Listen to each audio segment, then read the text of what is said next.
물론 미국이 가운데 꼈지만은 이 세 나라가 합동 군사훈련을 했습니다.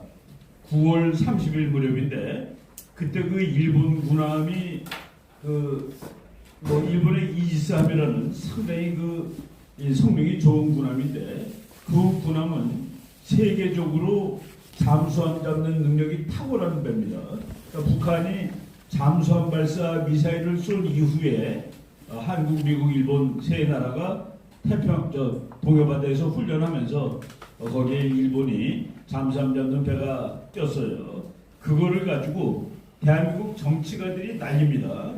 대한민국 정치가들이 난리인데 주로 그 야당 사람들이 그 말을 하는 거 보면은 뭐 우리나라 이 안보가 파탄 났다 그러고 일본과의 훈련이 웬 말이냐 그러고 국방 참사라는 말을 쓰고 그리고 육군 대장 출신이라는 자가 국회의원이 뭐라고 얘기를 했냐면은 이제 곧 자위대가 한국에 들어오게 생겼다라는 얘기를 했습니다.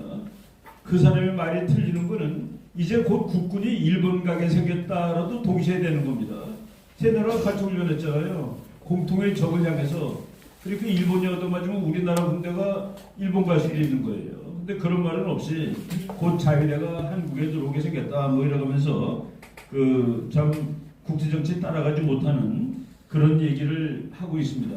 그래가지고 오늘 우리 주옥순 대표가 이제 이런 상황에서 또 우리 국민들 일본 얘기 나오면은 전부 다 감정이 그냥 울컥해가지고 야당 당수가 도대체 세상 돌아가는 것도 모르고 한 말에 뭐 마음으로 찬성하고 그래서 이런 것을 좀 우리가 제대로 국민들한테 알리고 그리고 현 정부한테도 한번 제안을 해야 되겠다는 그런 의미에서 이 세미나를 이제 계획하게 되었습니다.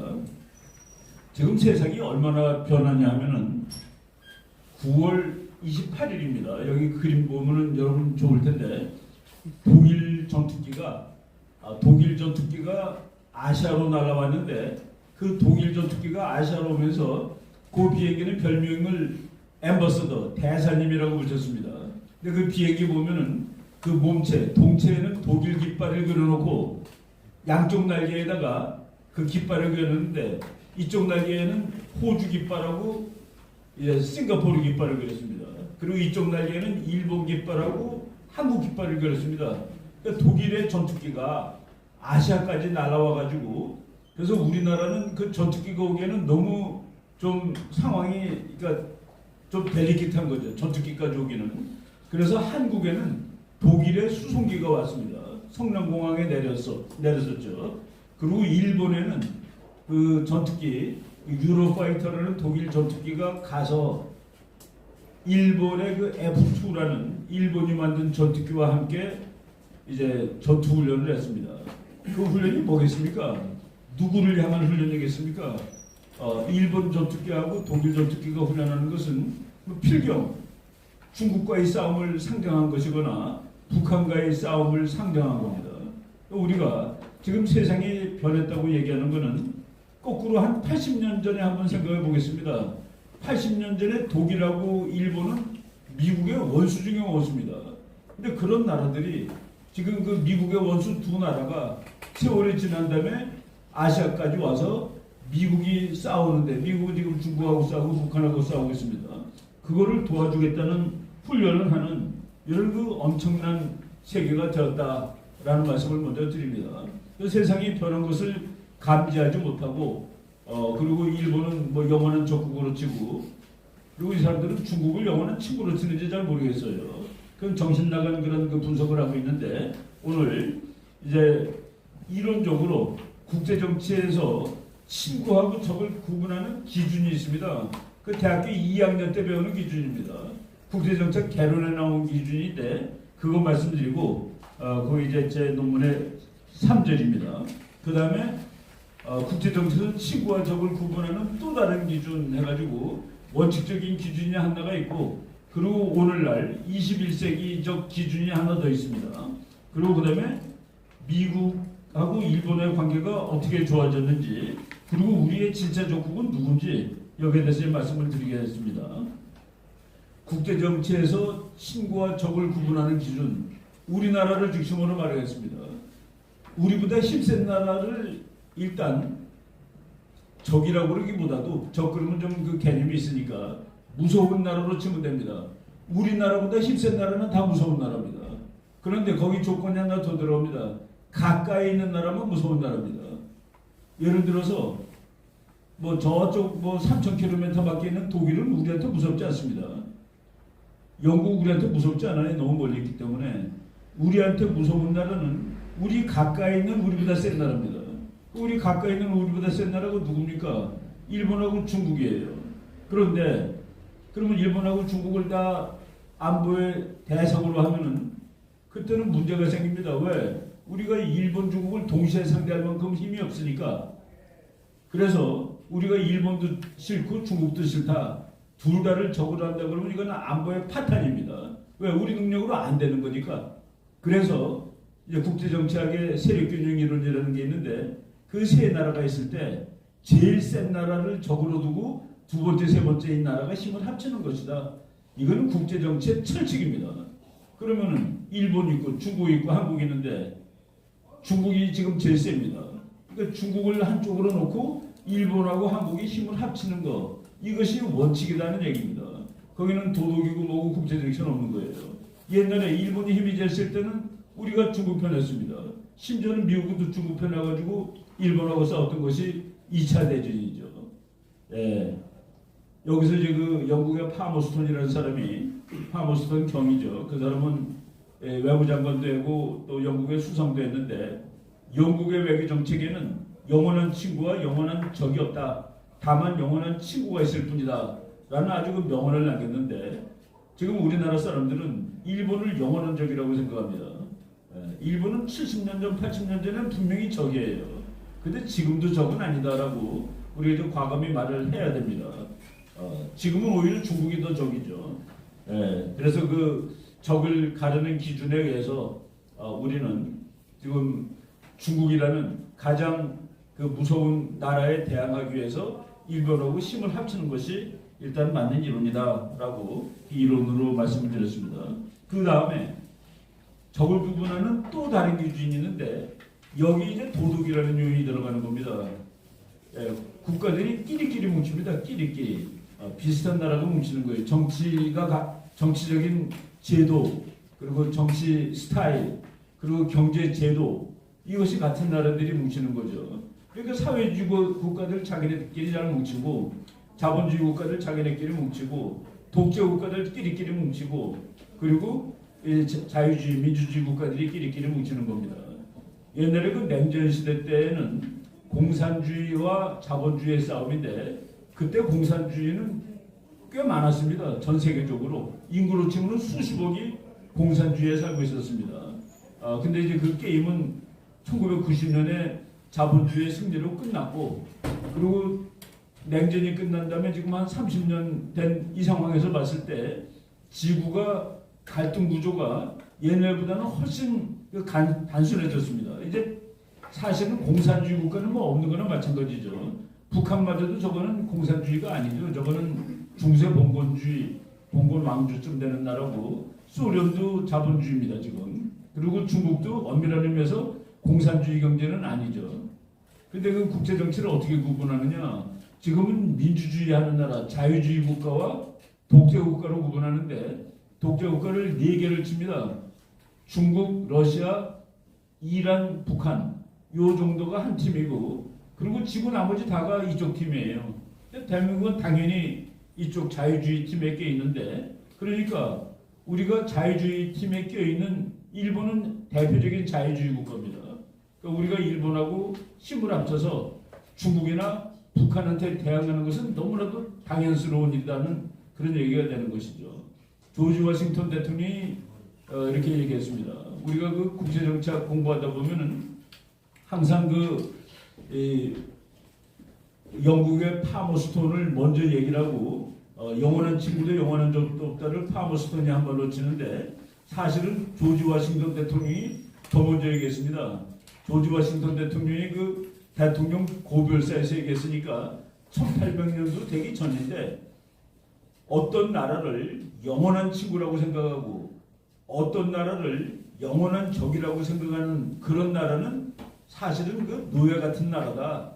그러면서 그런 나라는 올바른 그 상황 변화에 따른 외교 정책을 할 수 없다라고 이제 비판을 한 적이 있는데, 지금 우리나라가 바로 그 벌써 200년 전에 조지 워싱턴 대통령이 얘기했던 그 교훈에서 그 교훈도 지금 못 받아들이고 있는 그런 상태입니다.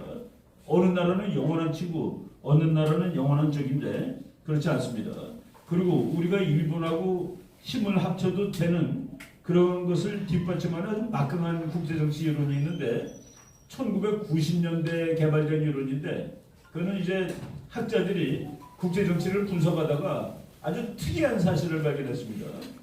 국제정치학은 자연과학처럼 엄밀성이 없는데도 불구하고 엄밀성이 있는 학문은 법칙을 만들어낼 수 있습니다. 법칙. 법칙은 뭐 거의 틀리지 않는 걸 법칙이라고 그러죠. 근데 정치학에는 법칙은 없음에도 불구하고 국제정치학의 법칙에 해당되는 한 이론이 있는데, 민주주의 국가들끼리는 결코 서로 싸우지 않는다. 서로 싸우지 않는답니다. 민주국가들은 전쟁하지 않는다는 절대로 아니에요.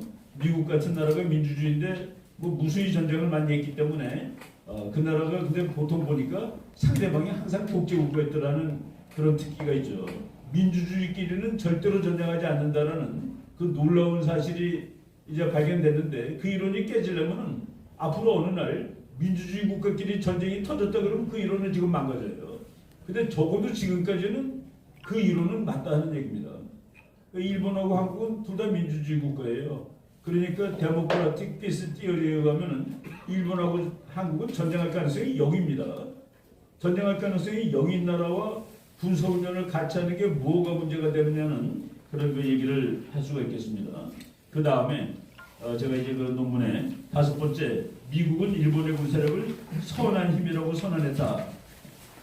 저는 이 선언을 바이든 대통령이 지난 5월달에 한 겁니다. 5월달에 그 서울도 방문했고 동경도 방문했죠. 바이든 대통령이.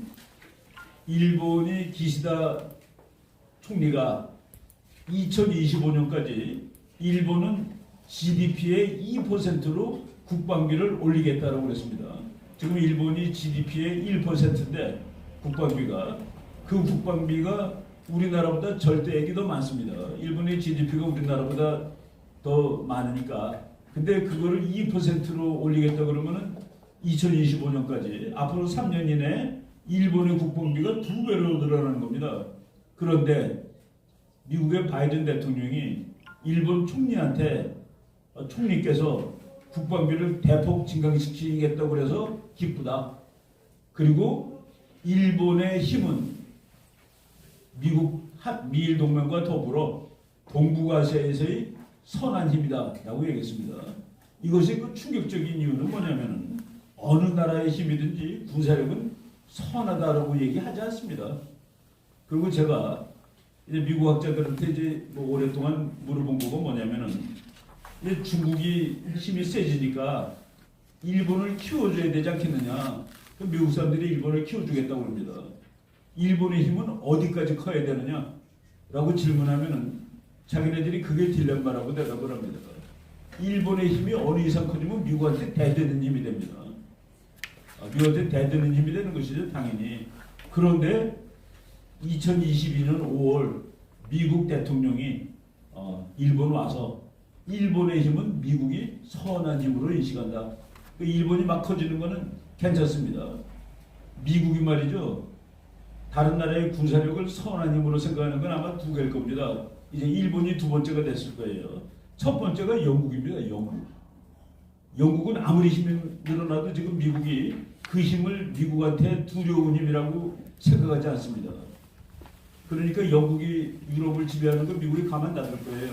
원래 그것은 미국의 원칙에 위배되지만 미국은 유럽하고 아시아에서 균형이 깨지는 걸 절대로 반대하는데, 왜? 이거는 선한 힘이라고 그랬으니까, 내 힘이니까. 미국이, 바이든이 일본의 힘은 선한 힘이다. 어느 날 말이죠, 일본 네가 아시아를 책임져 올 수도 있는 거예요. 그게 지난 5년 동안 문재인 정부가 미국이 하자는 걸 전부 다 오리발 내밀고 안 하겠다는 그 결과로 미국이 믿을 힘이 일본이구나라고 생각했다라고 보실 수 있습니다. 미국은 일본 군사력을 선한 힘이라고 얘기했다. 이거 우리가 중요하게 생각을 해야 되고, 이거를 우리가 그거 만약 정말 일본이 너무 커지게 되면 우리한테 힘든 상황이 되는 겁니다. 그것을 막기 위해서라도 우리가 한미 동맹을 더 강화시키고 한미일 삼각 협력을 강화시켜야 된다라고 이제 말씀을 드릴 수 있는 것이죠. 그리고 이제 마지막으로 우리의 적이 누구냐? 우리나라 사람 중에서 그냥 밑도 끝도 없이 얘기하면은 일본도 믿고 중국도 믿다고 그래요. 근데 우리가 그 미운 나라 둘을 어떻게 다 상대해요? 우리 너무 큰데. 그래서 전략적으로 하나를 택해야 되는데 하나를 택하는 자연적인 기준이 있습니다. 더 큰 나라, 국제정치 기본이죠. 그 다음에 그 자연적인 기준에다가 추가되는 기준, 우리랑 생각이 다른 나라, 그게 적이 되는 겁니다. 그러면 중국이 당연히 지금 첫 번째 요인, 힘이 더 센 나라, 중국, 그리고 생각이 다른 나라, 중국. 우리가 중국을 상대방으로 놓고 어느 날 중국이 민주국가가 되면 우리 친구 되는 겁니다. 어느 날 일본이 독재국가가 되면 그때 다시 적이 되는 것이겠죠. 그런데 2002년 지금 현재 그리고 앞으로 상당 기간 동안 일본하고 한국은 안보 협력을 해야 된다라고 우리가 강력히 얘기할 수 있는데 그것은 국제 정치의 모든 우리가 뭐 개론이 가르쳐주는 그런 일반 원칙에 다 부합합니다. 힘의 분석에서도 일본하고 친구하는 것이 맞고 그리고 그 외의 다른 요인 생각이 같은 나라끼리 끼리끼리 뭉친다라는 그 요인에 봐서도 맞고 그리고 누가 적이냐 따졌을 때도 일본하고 우리가 친해야 되고 그리고 우리의 가장 중요한 동맹국 미국이 일본의 힘을 드디어 선한 힘이라고 얘기하기 시작했다. 이런 상황이 우리한테 어떤 무서운 영향을 미치지 않도록 하기 위해서도 우리가 한미일 삼각동맹은 당연히 해야 된다라고 말씀을 드리겠습니다. 네, 지금 한 20분 됐으니까 그만할게요.